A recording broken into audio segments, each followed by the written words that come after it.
د دې نه مخکې حکومت کې یا دا به ووایم چې د ډېرو د ناکارو خلکو حکومت به ورته ووایم، ځکه دوی به ویل دا ډېر زیات ناکاره خلک دي، دا یهودیان هم دي او دا څه دي د یهودیانو دغه هم دي دا سلاکار هم دي. نو د هغوی په وخت کې فرانس دا یو بې حرمتي کړې وه، یاد شي درته؟ نو دا ټول خلک چې دا اوس دي، دا اوس چې کوم دي دوی ټول سړکونو ته راووته او چوکونو ته او یو پر زور دا مطالبه یې کوله چې د فرانس سفیر دا د دې ملک نه لرې کړي. هغه لرې کړ، هغه لرې کړ فوري.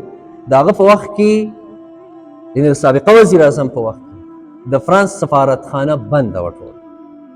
کله چې دوی رال دوی د فرانس سفارتخانه کلاو. اوس دوی له پکار دي چې د فرانس نه سویډن کمزوری ملک دی. ستا په لاس کې دا نه دي چې زه به احتجاج کوم چې سویډن مرداباد، دا خو به د عوام وایي، دا خلک به وایي، تا ته به وایي.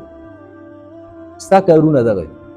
ځکه عزیز مندرونو دوی د دغې غلامۍ په وجه باندې د قرآن بې حرمتي برداشت کوي، خو خپل حکومت ختمول او هغوی ته رکاوټونه جوړېدل دا نه برداشت کوي. قرآن دې بدنام شي، قرآن دې بې عزته شي، حرمین دې بې عزته شي، دا خو چې زما حکومت قایم او زه پکې یم.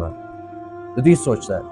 موږ دوی ته دا وایو، دا مطالبه هم ده د ټولو عوامو چې په دې کار نه کېږي چې ته په اسمبلۍ کې قرارداد څه شی ورته وایي، قرارداد مذمت دا ځان له تا سره لاس کې فور دی، ته دا کولی شي. زه دا نشم کولی چې زه د سویډن سفیر ولېږم او خپل ترې ووایي، خو تا سره شته، ته دغه کار وکړه.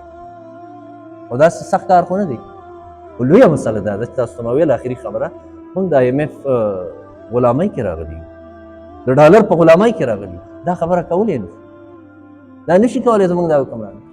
نو دا دی موږ د دې دا چې دلته څومره ناست یو د دې عوامو د دې خلکو څومره پورې زموږ اواز رسي، زموږ د حکومت نه دغه مطالبه ده چې سویډن حکومت سره سفارتي تعلقات ختم کړي، کاروباري تعلق ورسره ختم کړي، د سویډن چې کوم مصنوعات دي د هغې نه بایکاټ وکړي، هغه بند کړي په دې ملک. ته ګوره چې دغه ملک هغه تا ته بیا سوال او زاری کوي او که نه کوي، او چې کله ته سوال او زاری وکړي بیا به ترېنه کلکه خبره اخلي چې بیا دپاره به ستا په ملک کې داسې نه کېږي.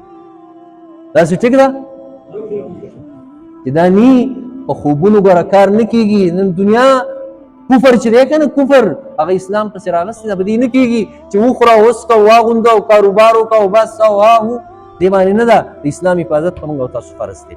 الله رب العالمین دې زموږ او ستاسو نه راضي شي.